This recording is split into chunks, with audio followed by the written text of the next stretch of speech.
Hello everyone, welcome to my channel. पढ़ेंगे आज हम लोग superposition of wave. Superposition of waves, ठीक है। तो सुपरपोजिशन वेव में अपने को प्रोग्रेसिव वेव पढ़ना है। क्या पढ़ना है? Progressive wave. तो प्रोग्रेसिव वेव क्या होता है? जिसका एनर्जी ट्रांसफर होता है। जैसे साउंड वेव देखो, साउंड वेव में क्या होता है? कंप्रेशन एंड रेरिफैक्शन होता है। तो कंप्रेशन में जो पार्टिकल्स होता है टाइटली बॉन्डेड होता है ना, ठीक है, क्लोज पैक्ड होता है, ठीक है। इसको हम लोग कंप्रेशन बोलते हैं। अगर पार्टिकल्स दूर दूर होगा उसको रेरिफैक्शन बोलते हैं, ठीक है।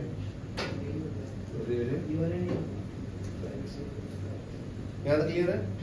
तो कंप्रेशन और रेरिफैक्शन। तो फिर से क्या आएगा? Compression, particle closely packed.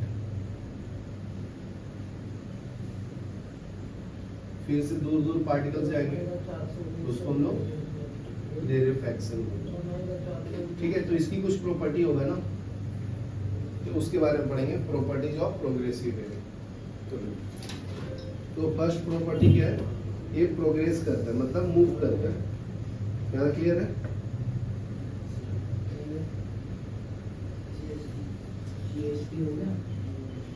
तो नेक्स्ट पॉइंट आएगा इसमें, properties of progressive wave. Properties of progressive wave.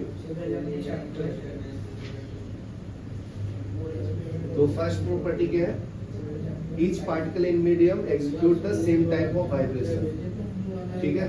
तो जितने पार्टिकल्स होंगे इसमें सेम डायरेक्शन में मूव करेगा और सब सेम फेज में होगा, ठीक है। तो लिख लो, ईच पार्टिकल, साथ में लिखो, इसमें थ्योरी टाइप का है ना, इन अ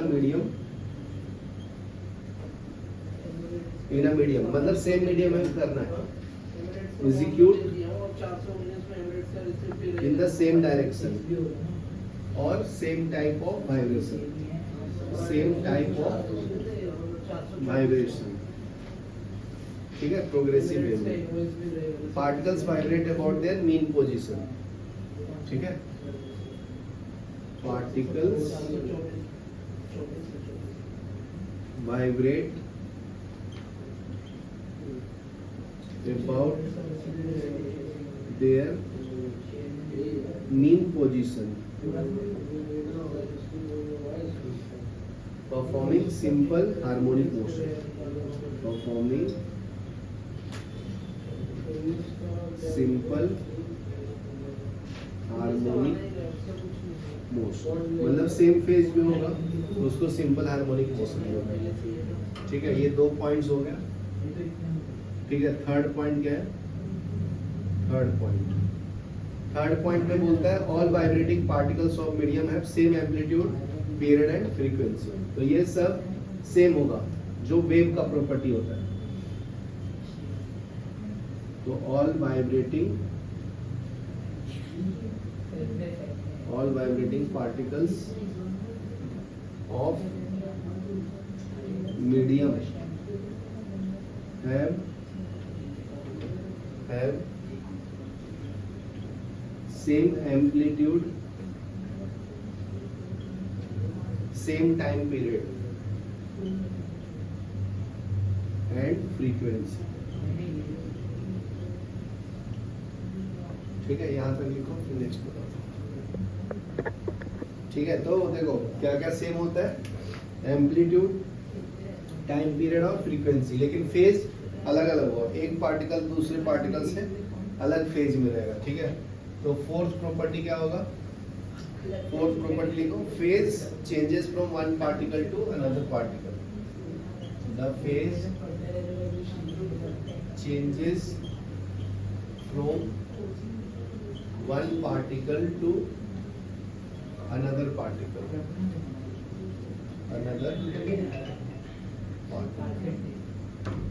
ठीक है। नेक्स्ट पॉइंट देखो, नेक्स्ट है no particle remains permanently at rest. तो कोई भी पार्टिकल जो है वाइब्रेट करता है ना, तो रेस्ट पे नहीं है ना वो, टू एंड फ्रो कर रहा है ना, कॉम्प्रेशन एंड रेट्रोफैक्शन कर रहा है। तो लिख लो no particle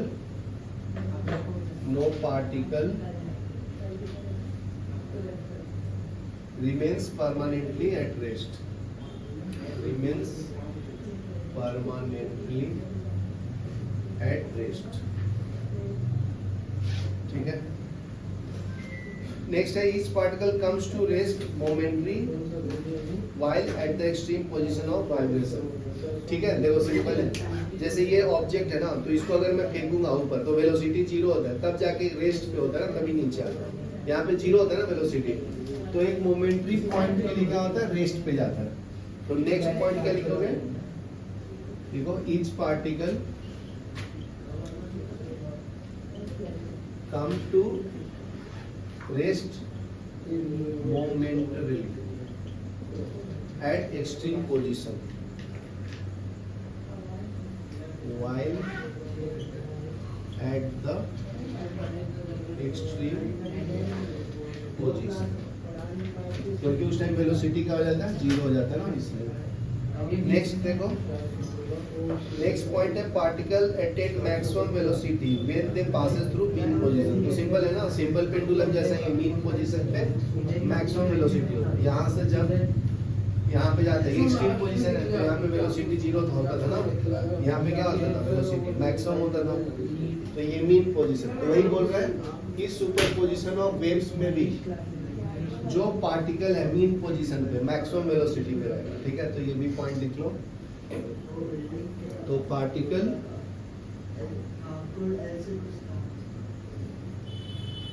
attain maximum velocity, attain maximum velocity at mean position, at mean position, or when it passes through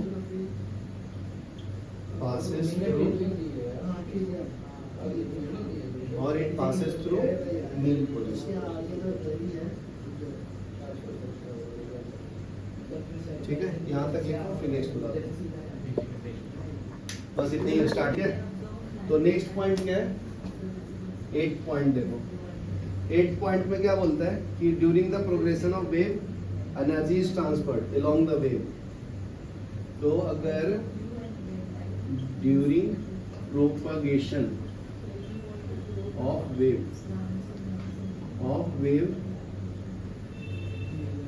energy is transferred,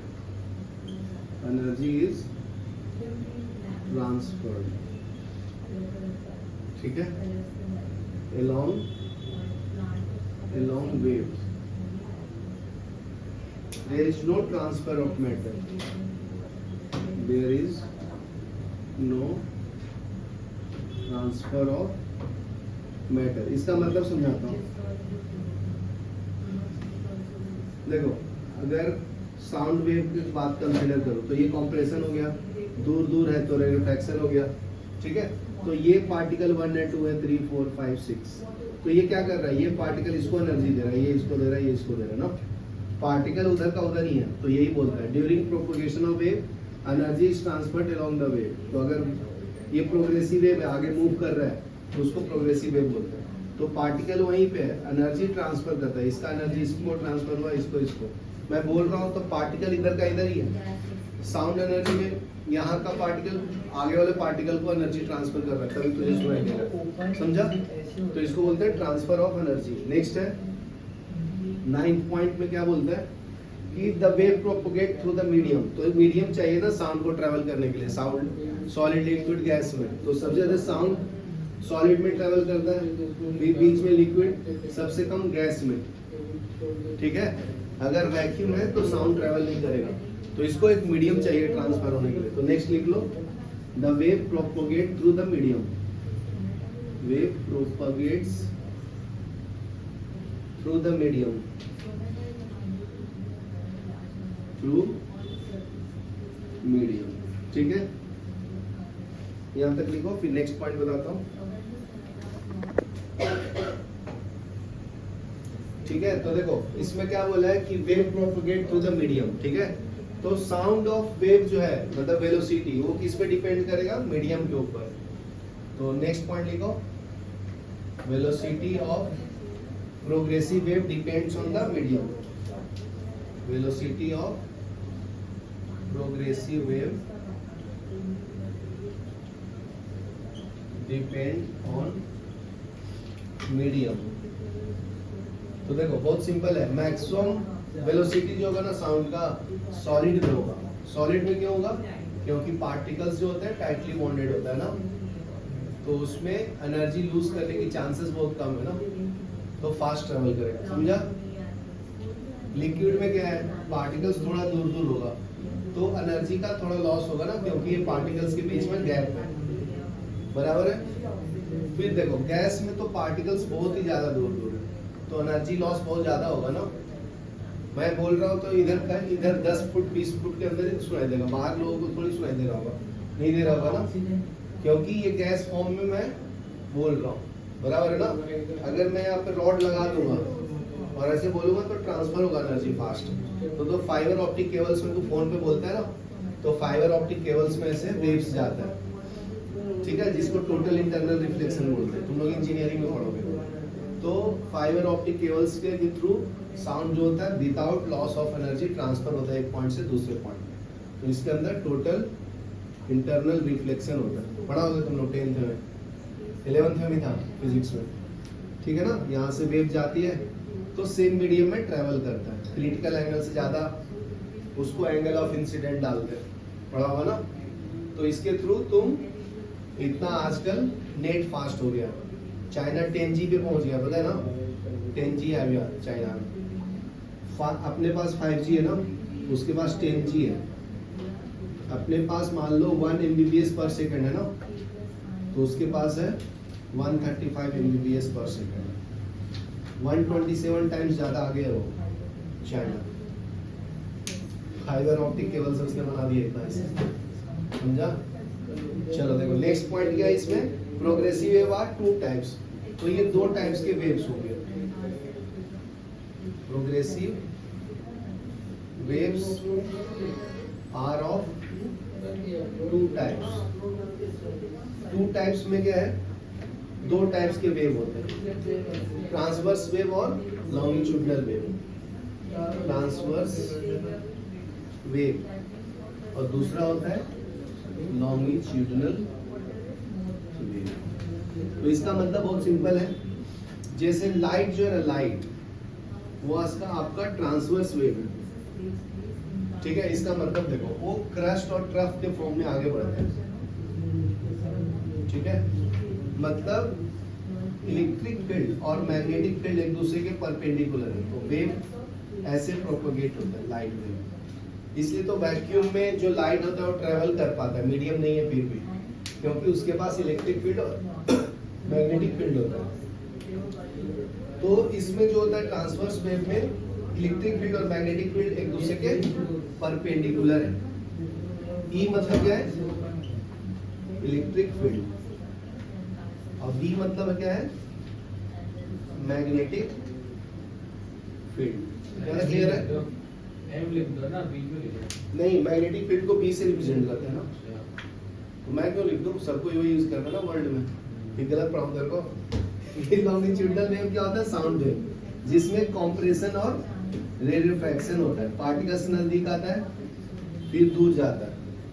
तो इसमें क्या होता है, प्रोपोगेशन, और जो पार्टिकल हो रहा है वो पैरेलली हो रहा है, देखो ऐसे हो रहा है ना, इसमें परपेंडिकुलर हो रहा है, एक आगे जा रहा है और ये ऊपर वाइब्रेट हो रहा है ना, तो एक आगे जा रहा है और ये ऐसे ऐसे वाइब्रेट हो रहा है। तो यहाँ पे एक दूसरे के परपेंडिकुलर होता है, प्रोपोगेशन और ट्रैवलिंग, और यहाँ पे साथ में दोनों होता है। तो यहाँ पे पैरेलल कनेक्शन होता है, यहाँ पे समझो कि परपेंडिकुलर, ऐसे याद रखो, ठीक है। यहाँ तक लिखो फिर आगे बढ़ो।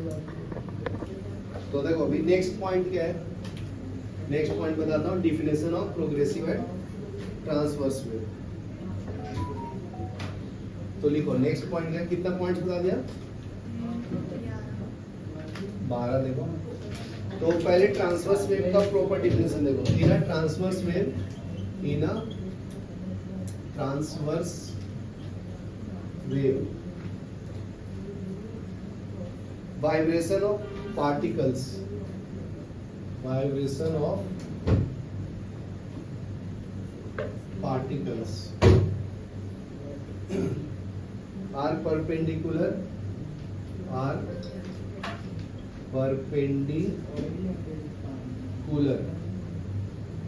to direction of propagation, to direction of propagation propagation of wave. ठीक है, तो यही डिफिनेशन में बोल रहा था ना, तो देखो डिफिनेशन में भी है, vibration of particle perpendicular to propagation, तो एक दूसरे के परपेंडिकुलर होता है, ठीक है, and produce crest and trough in their medium of travel, it produce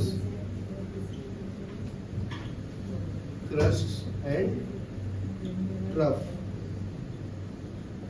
in the medium, medium बोले तो सॉलिड लिक्विड गैस में ये क्रस्ट एंड ट्रफ फॉर्म करता है। तो अभी डायग्राम बना के दिखाया था, ठीक है, तो ये पॉजिटिव पार्ट को क्रस्ट बोलते हैं, नेगेटिव पार्ट को ट्रफ बोलते हैं, ठीक है। मैक्सिमम डिस्प्लेसमेंट को मीन पोजीशन से एम्पलीट्यूड बोलते हैं, ठीक है, तो यहाँ पे भी एम्पलीट्यूड दिखाएगा -(a), समझा। तो ये प्रोपोगेट हो रहा है और ये पार्टिकल वाइब्रेट हो रहा है ना ऐसे, तो देखो एक दूसरे के परपेंडिकुलर, ये ऐसे भाग रहा है तो ये परपेंडिकुलर है ना, समझा। तो ये हो गया तुम्हारा ट्रांसवर्स वेव के बारे में। तो नेक्स्ट देखो लॉन्गिट्यूडिनल वेव के बारे में डिफिनेशन 13 पॉइंट। नेक्स्ट है, तो डायरेक्ट मैं डिफिनेशन से बताता हूँ। इन longitudinal wave, in longitudinal wave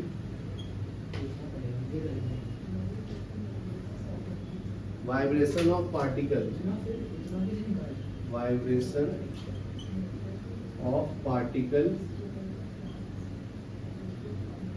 are along the direction of propagation of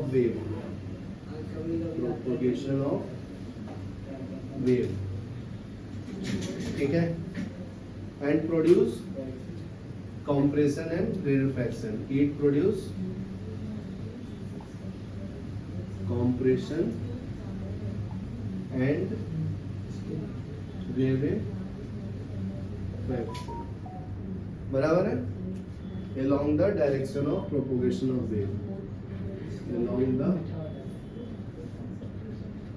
direction of propagation of wave, ठीक है। तो इसका डायग्राम कैसे बनेगा? कंप्रेशन मतलब पार्टिकल्स जो होंगे टाइटली बॉन्डेड होगा या क्लोजली पैक्ड होगा, फिर रेरेफैक्शन में पार्टिकल दूर दूर होंगे, ठीक है। तो ये तुम्हारा कंप्रेशन, ये है रेरेफैक्शन, बराबर ना।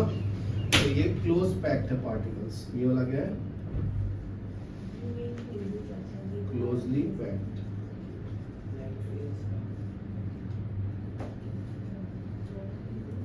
और ये है लूजली पैक्ड।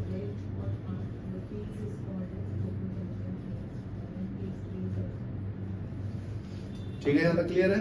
तो इसमें क्या है, यहाँ पे लिख दिया ना एलोंग, एलोंग मतलब पैरेलल है। तो ये दोनों डिफरेंस बहुत इंपॉर्टेंट है, याद रखना बहुत। तो नेक्स्ट पॉइंट क्या है? 13 पॉइंट देखो। 13 पॉइंट में बोलता है कि both transverse as well as longitudinal wave require mechanical waves ना। तो नेक्स्ट देखो, both transverse wave and longitudinal wave both require medium ना। तो इसको मैकेनिकल वेव्स भी बोलते हैं।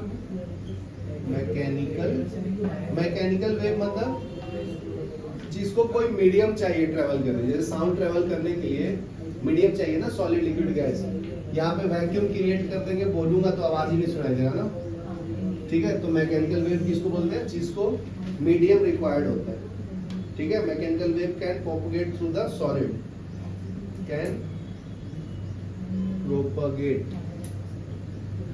Through solid. तो ये तो तीनों के थ्रू जाता है, यहाँ पे सॉलिड के बारे में बोले तो सॉलिड के बारे में लिखो, ठीक है। बट ओनली लॉन्गिट्यूडनल की wave can propagate through fluids.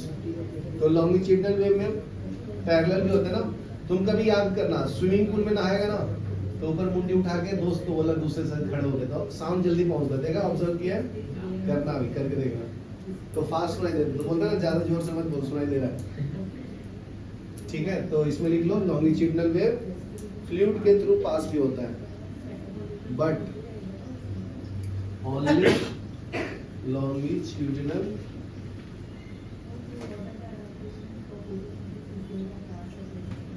Longitudinal का स्पेलिंग हेल्प हो गया,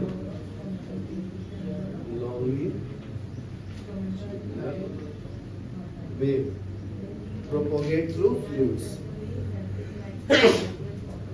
प्रोपोगेट थ्रू फ्लूइड, फ्लूइड बोले तो लिक्विड, तो जरूरी नहीं कि पानी ही होगा, ठीक है। केरोसिन, पेट्रोल कुछ भी हो सकता है जो लिक्विड फॉर्म में होता है, जो फ्लो हो सकता है, ठीक है। सॉलिड भी फ्लो होता है ना, हीट करेंगे तो फ्लो होगा, लिक्विड भी फ्लो होगा, गैस को कंप्रेस करेगा तो लिक्विड बन जाएगा ना, समझा गया। तो फ्लूइड्स में तीनों आ जाता है, सॉलिड, लिक्विड, गैस। फ्लूइड्स मतलब जो फ्लो हो सकता है, ठीक है। आगे मैं पढ़ाऊंगा फ्लूइड्स मैकेनिक्स, यहाँ तक क्लियर है।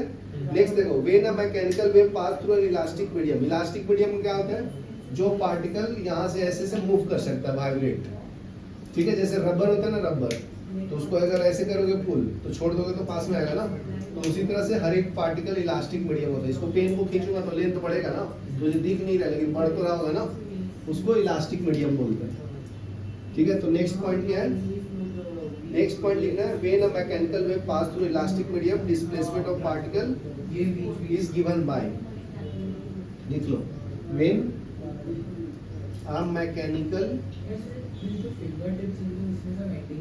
wave passes through a elastic medium displacement of particle of any particle is given by, तो उसको हम लोग फंक्शन ऑफ टी लिखते हैं, function y is the function of x into t, ठीक है, is equal to f x minus v t. तो इसको डिस्प्लेसमेंट इक्वेशन बोलते हैं वेव का, ठीक है। v क्या है, वेलोसिटी है, t टाइम है, हाँ जी। तो इसको इक्वेशन के फॉर्म में कैसे लिखेंगे, साइन के फॉर्म में, y is the function of x and t is equal to a sin kx minus omega t। तो यही वेव का इक्वेशन बताया था ना, तभी तो ऐसा इक्वेशन बनाता हूं मैं, ग्राफ साइन का फंक्शन होता है ना ये, ठीक है। तो ये पहले जान पहचान दिख रहा है, ये एम्पलीट्यूड है k ओमेगा, पता है ना, यहां तक लिखो, बोलो। देखो अगर वेव यहाँ पे अगर मैं माइनस लिखूंगा तो ये पॉजिटिव एक्स डायरेक्शन में जा रहा है, अगर इसमें मैं प्लस कर दूंगा, ध्यान से देख सुनो तब, अगर यहाँ पे माइनस है ना तो पार्टिकल राइट हैंड साइड जा रहा है, पॉजिटिव एक्स डायरेक्शन में जा रहा है। अगर मैं इक्वेशन लिखूं y equal to function of x into two t sine of kx plus omega t, तो ये नेगेटिव एक्स डायरेक्शन में जा रहा है, ये पॉइंट याद रखना, समझा ना। तो यहाँ पे प्लस रहेगा तो नेगेटिव जाएगा, लेकिन उल्टा लगता है ना, प्लस है तो प्लस तब जाएगा, ऐसा नहीं होता है, ठीक है। तो यहाँ पे मैं बता देता हूँ k का वैल्यू क्या है, 2 पाई बाई लैम्डा, लैम्डा क्या है, वेवलेंथ है, x क्या है, डिस्प्लेसमेंट है, डिस्प्लेसमेंट है, ठीक है। और ओमेगा क्या है, एंगुलर फ्रीक्वेंसी है, एंगुलर फ्रीक्वेंसी,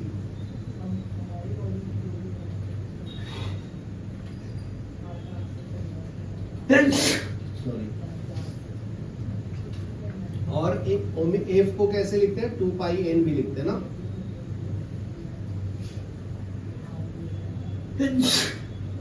और t इक्वल टू क्या है, 2 पाई बाई ओमेगा भी है टाइम पीरियड, ठीक है। तो अभी पढ़ेंगे हम लोग reflection of wave, transverse wave. Wave भी रिफ्लेक्ट करता है, जैसे मैं बोल रहा हूँ ना, तो ये कांच पे टकरा के वो वापस आ रहा है, तो इसमें मैं बताता हूँ, इसको बोलते हैं रिफ्लेक्शन ऑफ वेव। जैसे लाइट रिफ्लेक्ट करती है उसी तरह से साउंड भी रिफ्लेक्ट होता है। तो अगर मान लो ये आपका सॉलिड पार्टिकल है और ये लाइट ऐसे वेव गया, ठीक है ना, देखो ध्यान से, तो ये क्रस्ट फॉर्म में गया ना, तो जब रेयर मीडियम से डेंसर मीडियम में जाएगा तो रिफ्लेक्ट कैसे होगा, उल्टा, पॉजिटिव का नेगेटिव हो जाएगा, तो ये आएगा ऐसे बन गया, तो इसको बोलते हैं रिफ्लेक्शन ऑफ लाइट। याद क्लियर है? या रिफ्लेक्शन ऑफ साउंड ना, तो साउंड, ये लाइट को मत लिखो, साउंड लिखो, ठीक है। लाइट भी वैसे ही होगा, प्लस का माइनस बनेगा, मतलब क्रस्ट जाएगा और ट्रफ बन के आएगा। इसका जस्ट उल्टा होगा, इसमें अगर डेंसर मीडियम है, ये पार्टिकल है, इसमें ट्रेवल कर रहा है, और ये रेयर मीडियम, ठीक है, ये आपका डेंसर मीडियम है, ये आपका रेयर मीडियम है, ठीक है। तो अगर क्रस्ट गया तो वापस क्रस्ट ही आएगा, समझा, डेंसर से रेयर में जाएगा, तो क्योंकि उसको रिफ्लेक्ट करने के लिए कुछ है नहीं ना, इसलिए तो पॉजिटिव जाएगा, पॉजिटिव ही आएगा। ये पॉइंट याद रखना इंपॉर्टेंट है। तो ये एमसीक्यू में पूछेगा कि रेयर से डेंसर में जाऊंगा तो क्रस्ट गया तो आएगा क्या, ट्रफ, नेगेटिव, पॉजिटिव जाएगा नेगेटिव आएगा, ट्रफ। और डेंसर से रेयर में जाएगा तो पॉजिटिव जाएगा, पॉजिटिव ही आएगा, नेगेटिव जाएगा, नेगेटिव आएगा, समझा, याद रखना इंपॉर्टेंट है, लिख लो। इसको बोलते हैं रिफ्लेक्शन ऑफ, ठीक है। नेक्स्ट देखो, रिफ्लेक्शन ऑफ लॉन्गिट्यूडनल वेव, ठीक है। तो नेक्स्ट आएगा, नेक्स्ट है रिफ्लेक्शन ऑफ लॉन्गिट्यूडनल वेव।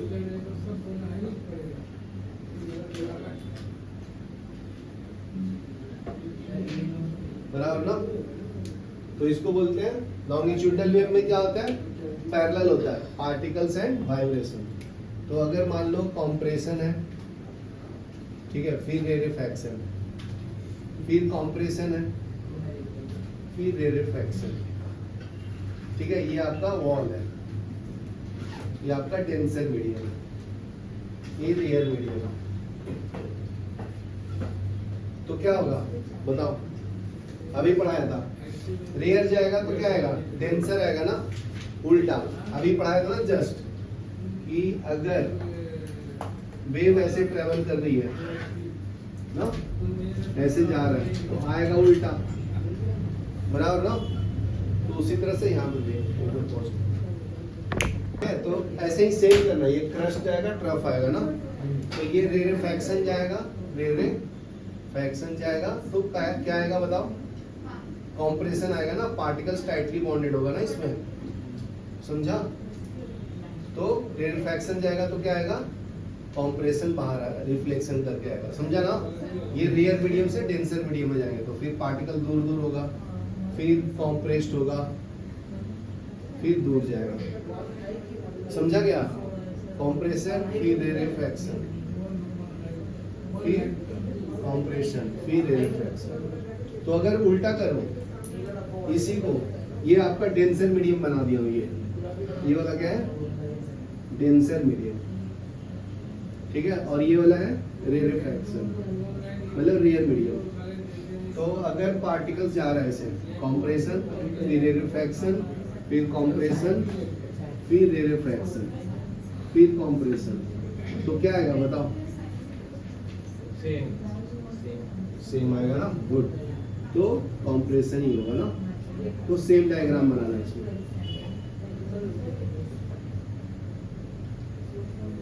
ठीक है। तो इसको बोलते हैं रिफ्लेक्शन ऑफ लॉन्गिट्यूडनल वेव, समझा, याद रखना। तो ये लिख लो, यहाँ पे क्या है, कॉम्प्रेशन आएगा भी,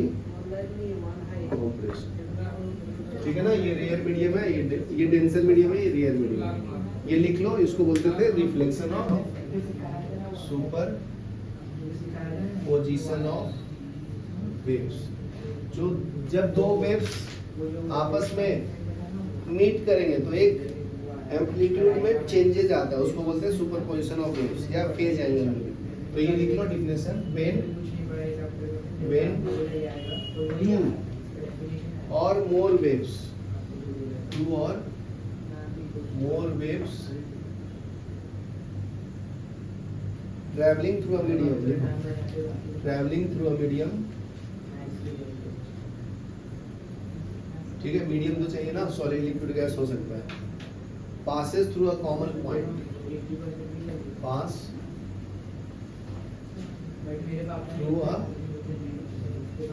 through a common point,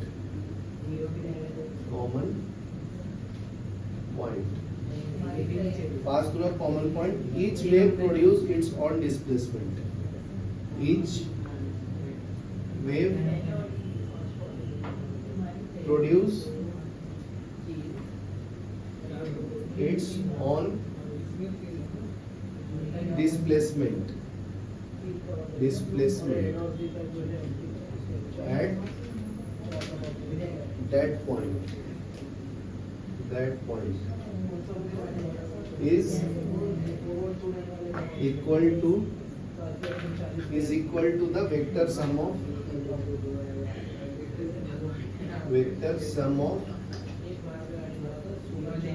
displacement. ठीक है, ये तुम लोगों को प्रूफ करके दिया हूँ पिछले क्लास में। दो वेव का इक्वेशन लिखा था, दोनों को ऐड किया था, याद आएगा?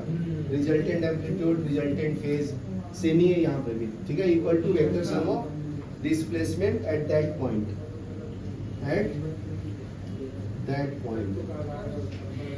ठीक है, इज इक्वल टू बता दिया vector sum of the displacement at that point. ठीक है, due to individual, due to its individual. यहाँ तक क्लियर है? तो देखो अभी मैं प्रूफ करके बताता हूँ ये कैसे दिखाएगा तुम्हें रिजल्टेंट। तो दो वेव का इक्वेशन लिखने का और उसको कैलकुलेट करने का। राइट साइड और मिटा दूं। तो देखो अभी हम लोग पढ़ेंगे एम्पलीट्यूड ऑफ रिजल्टेंट वेव्स। तो इसको प्रूफ करना है, ये एग्जाम में आएगा। ठीक है, तो दोनों आता है, तो अच्छे से सीख लो। पहले किया हूँ वैसे ही करना है। ठीक है, दोनों इक्वेशन को ले लो। तो टॉपिक का नाम डालना एम्पलीट्यूड ऑफ रिजल्टेंट वेव। ठीक है, प्रोड्यूस्ड ड्यू टू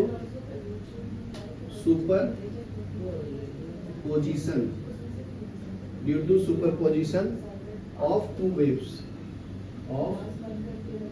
waves। ठीक है, तो फर्स्ट वेव का इक्वेशन ले लो, y1 equal to a sine of omega t। ठीक है, जैसे ये तुरंत स्टार्ट हुआ है इनिशियल पोजीशन से, तो दूसरा वेव क्या आएगा, y2 equal to a sine omega t plus 5। तो अभी सिंपल तुम लोग बताओ कि किधर मूव कर रही है, पॉजिटिव में कि नेगेटिव में? नेगेटिव। गुड, तो ये ऐसे जा रहा है और ये ऐसे, तो एक पॉइंट पे मीट होगा ना। समझो कि ये ऐसे जा रहा है और ये पीछे की तरफ आ रहा है ऐसे ऐसे, तो एक पॉइंट होगा ना जहाँ पे मीट करेगा इन लोग, तो उसका रिजल्टेंट निकालना है अपने को। तो दोनों को ऐड करूंगा, पिछले क्लास में बताया था ना ऐड करने का। तो क्या आएगा, दोनों को ऐड करेंगे तो इक्वेशन को 1 और 2 को बताओ, y इक्वल टू क्या मिलेगा, y1 प्लस y2। वैल्यू डाल दो दोनों का, y equal to a sine omega t, दूसरा क्या है a sine omega t plus 5। बराबर ना? अभी एक्सपेंड कर दो, आंसर आ जाएगा। तो ये क्या है, y इक्वल टू बताओ, यहाँ a1 a2 लिया, एम्पलीट्यूड भी अलग लिया, तो एम्पलीट्यूड अलग ले लो। ये a1 है, ये a2 है, तो यहाँ पे आएगा a1, यहाँ पे a2। तो ये क्या आ गया, a1 साइन ओमेगा t और ये a1, इसको एक्सपेंड करेंगे साइन a प्लस बी के फॉर्म में। हाँ यहाँ पे 2 है ना, गुड 2। तो ये क्या है formula, sine of a cos of b plus cos of a sine of b। समझा? तो यहाँ पे एक्सपेंड कर देंगे, तो ये sine of omega t cos of 5 plus cos of omega t sine of 5। समझा? तो अभी a2 को मल्टीप्लाई कर लो तो क्या मिलेगा, y equal to a1 sine of omega t, a2 को मल्टीप्लाई कर लो a2 sine of omega t cos of 5 plus a2 cos of omega t sine of 5। बराबर है? यहाँ तक क्लियर है क्या? अभी कॉमन किसमें साइन ओमेगा टी है, दोनों में कॉमन क्या है, साइन ओमेगा टी कॉमन है ना, तो साथ में ले लो इसको। ठीक है, तो क्या मिलेगा, y equal to sine of omega t बाहर ले लिया तो a1 plus a2 cos of 5 plus a2 cos of omega t sine of 5। यहाँ क्लियर है? ठीक है, तो इसको क्या बोल देता है, a cos omega t, a cos theta ले लेता हूँ, a कॉस थीटा, और a2 साइन 5 को क्या ले लेता हूँ, इसका बोला है लेने को a साइन थीटा। तो अगर मैं पुट करूंगा इसके अंदर तो क्या मिलेगा बताओ, तो इक्वेशन रिड्यूस हो जाएगा ना।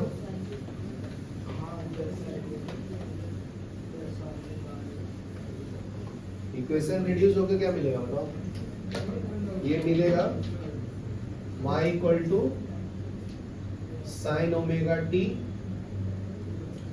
a cos 5 प्लस थीटा ना, थीटा लिया, हाँ बताओ, a sine of theta cos omega t. यहाँ तक क्लियर है? ठीक है ना? तो अभी देखो ये भी एक्सपेंशन फॉर्म है ना, y equal to sine of omega t plus theta का। ठीक है, और बाहर a है तो एम्पलीट्यूड a ले लो, ये दोनों में ये कॉमन है ना। समझा? देखो साइन ओमेगा टी कॉस 5, ये वाला फॉर्मूला अप्लाई किया। यहाँ तक क्लियर है? तो अभी देखो एम्पलीट्यूड निकाल सकते हैं ना, जो कंसीडर किया उसको लेकर। तो देखो ये दोनों को क्या कंसीडर किया हूं, ले लो, a cos theta is equal to a1 plus a2 cos of 5, a sin theta equal to क्या लिखा हूं, a2 sin 5। बराबर है? तो अगर मैं दोनों को स्क्वायर कर दूं और ऐड करूं तो क्या मिलेगा बताओ। ठीक है, इक्वेशन 1 2 लिया था ना, इसको 3 ले लो, इसको 4 और इसको 5, squaring equation 4 and 5 and adding. ठीक है, ध्यान से देखो, तो ये हो जाएगा a square cos square theta plus a square sine square theta, ये क्या आएगा, a1 प्लस a2 कॉस 5 का whole square plus a2 sine of 5 का होल स्क्वायर। बराबर ना? तो ये क्या मिलेगा, ये दोनों में से a स्क्वायर कॉमन है, कॉमन ले लिया, तो cos square theta plus sine square theta is equal to, इसको एक्सपेंड करो, a1 square a2 square cos square 5 ना प्लस 2 a1 a2 कॉस 5। बराबर ना? a square plus b square plus 2ab ना। ठीक है, प्लस ये क्या मिलेगा, a2 square sine square 5, sine square 5। तो देखो ये आइडेंटिटीज है ना, ये 1 हो जाएगा। बराबर ना? लिखा है वो ट्रिग्नोमेट्री में, कितने बार 10th में भी पढ़ रहे थे ना। तो sign square theta plus cos square theta क्या होता है, 1। एंगल सेम होना चाहिए तो 1 होता है। बराबर ना? तो ये 1 हो गया, तो क्या मिला, a स्क्वायर। अभी देखो a स्क्वायर कॉमन, ये दोनों में से क्या कॉमन है, a2 स्क्वायर कॉमन है, तो क्या मिलेगा, cos square 5 plus sine square 5। ठीक है, ये दोनों कॉमन ले लिया ना, बाहर क्या आ गया, ये 2a1 a2 cos 5। बराबर है? तो A square equal to A1 square A2 square, ये 1 हो गया ना, देखो सेम प्रॉपर्टी से, plus 2A1 A2 cos phi, बराबर ना, ये वाला यहाँ ले लिया। तो A इक्वल टू क्या मिला, रिजल्टेंट एम्पलीट्यूड सेम आया था ना, ऐसा ही A1 square plus A2 square plus 2A1 A2 cos phi. तो देखो रिजल्टेंट एम्पलीट्यूड का फॉर्मूला ये मिला, दो वेव्स रहेंगे तो ये इक्वेशन मिलेगा, ये आएगा प्रूफ करने के लिए, कर दोगे ना, तो लिख लो 3 मार्क्स का आएगा। देखो स्पेशल केस में क्या आएगा, स्पेशल केस अगर फाई का वैल्यू अगर मैं 0 डाल दूं, ठीक है ना, तो cos 0 1 होता है, तो एम्पलीट्यूड क्या मिलेगा, रिजल्टेंट एम्पलीट्यूड का फॉर्मूला क्या मिला अपने को, A1 square plus A2 square plus 2A1 A2 cos phi. तो cos फाई का वैल्यू 0 डाल दूंगा तो cos 0 1 होता है, तो ये क्या मिलेगा बताओ, ये आ जाएगा A equal to under root of A1 square plus A2 square plus 2A1 A2 cos phi 0, तो 0 1 होता है ना, तो ये क्या मिलेगा, A equal to under root of A1 plus A2 का होल स्क्वायर ना, तो बाहर क्या आएगा, A equal to A1 plus A2, तो डायरेक्ट एम्पलीट्यूड को ऐड कर सकते हैं जब फेज डिफरेंस 0 होगा तब। केस 2 में देखो, केस 2 अगर आउट ऑफ फेज है, फाई का वैल्यू पाई ले लेता मतलब 180, तो cos 180 कितना होता है, -1 ना, समझा क्या, तो ये -1 हो जाएगा, तो A1 माइनस A2 आएगा, तो A equal to under root of A1 square plus A2 square plus 2A1 A2 cos of pi, cos pi क्या होता है -1, तो A equal to under root of A1 square plus A2 square plus 2A1 A2 cos of pi, cos pi क्या होता है -1, तो A equal to under root of A1 square plus A2 square plus 2A1 A2 into -1, तो A equal to under root of A1 minus A2 का whole square, तो बाहर क्या आएगा, A1 माइनस A2, बराबर है, लिख लो, पॉज करो, बंद करो।